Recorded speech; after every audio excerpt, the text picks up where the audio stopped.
Hi everyone, in today's video I will show you the first thing you should do right after installing PowerShell 7.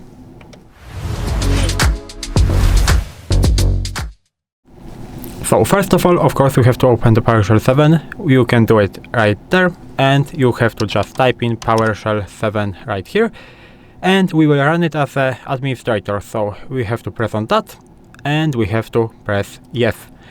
And now, as you can see, my PowerShell 7 is working.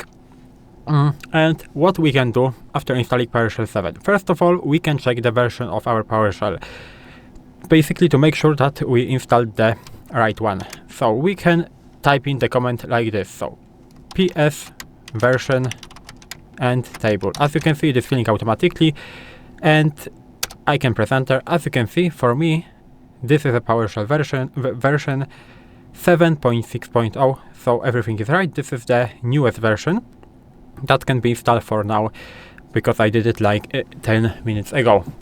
Also the version, you can see the version right there, but maybe not everyone can see it, so you can use this command. The second command that you can use is basically checking execution policy. What is execution policy? Execution policy controls whether scripts are allowed to run or no. So we can type something like this: get minus and execution policy. As you can see, it is also filling automatically like this. So you can press enter, and as you can see, for me it is RemoteSigned, and for me this is the best output, because RemoteSigned basically means that only local scripts are allowed. If you have here restricted, that means that basically no scripts are allowed.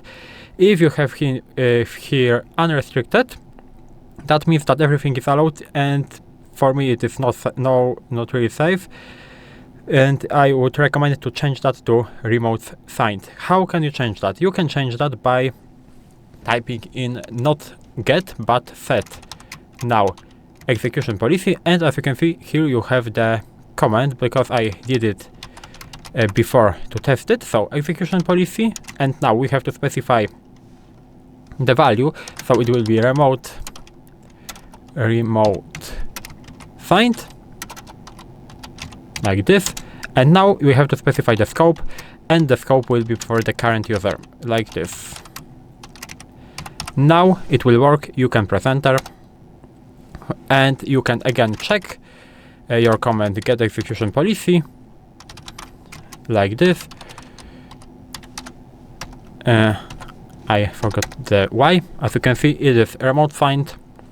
So for me nothing changed, because I had it RemoteSigned already, but in your case that might help. So maybe I will clear that. And what we can also do, first of all, we can check installed modules. So we can do something like this: get minus module minus list available. What does it mean?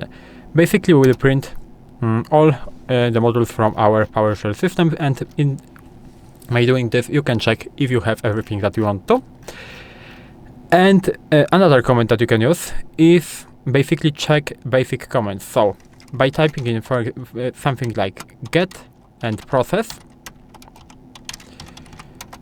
you can make sure that every command works correctly.